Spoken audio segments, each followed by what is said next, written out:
Bonjour à tous et bienvenue. Le département de Zoukougbe, dans la région du Haut-Sassandra, dispose désormais de sa mine d'or industrielle.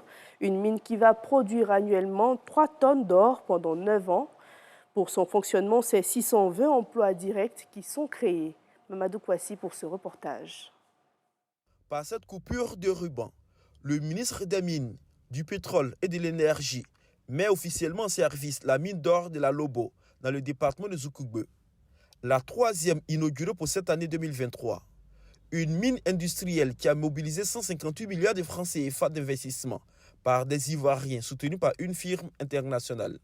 La mine aujourd'hui qui nous rassemble emploie environ 1000 jeunes, dont 957 sont ivoiriens et qui, non des moindres, occupent des postes stratégiques de responsabilité dans la compagnie. La mine d'or de la Lobo va produire annuellement 3 tonnes durant 9 ans pour 620 emplois directs et 1800 emplois indirects. Une véritable opportunité d'insertion pour les jeunes de la région du Haut-Sassandra. Cette mine va offrir d'énormes opportunités en termes d'emploi pour les jeunes de notre région et surtout des départements donc de Daloa et de Zoukougbe.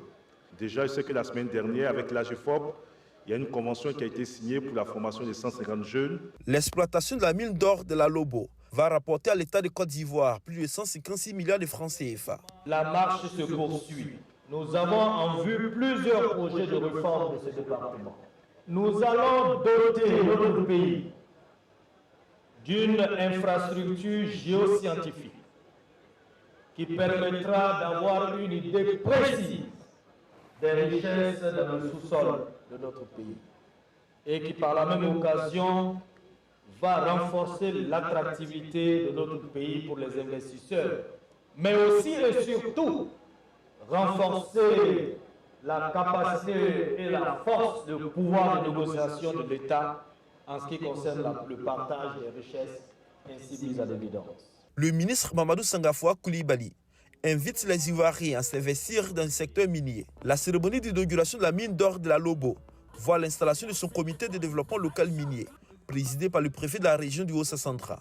3 milliards 800 millions de francs CFA seront mis à la disposition de ce comité pour des projets communautaires et des activités génératrices de revenus au profit des populations des 6 villages impactés par les activités de la mine. Hier 15 novembre 2023, la Côte d'Ivoire a célébré la 27e journée nationale de la paix, une occasion pour la fraternité des religions, pour la cohésion sociale et la paix d'Anono de partager des moments de prière. C'était en présence de la ministre Belmont Dogo qui représentait le chef du gouvernement, Robert Begré-Mambé. C'est un reportage que vous pourrez suivre dans le journal de 13h. La 5e édition du marché ivoirien de l'artisanat a pris fin. Le MIVA a permis de mettre en avant le savoir-faire des artisans.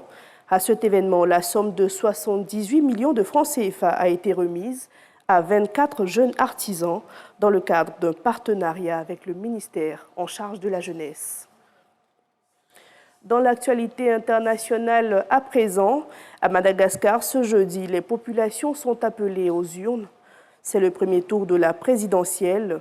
Le président sortant se représente pour un mandat de 5 ans. Hier, les autorités malgaches ont imposé un couvre-feu de 2 jours dans la capitale.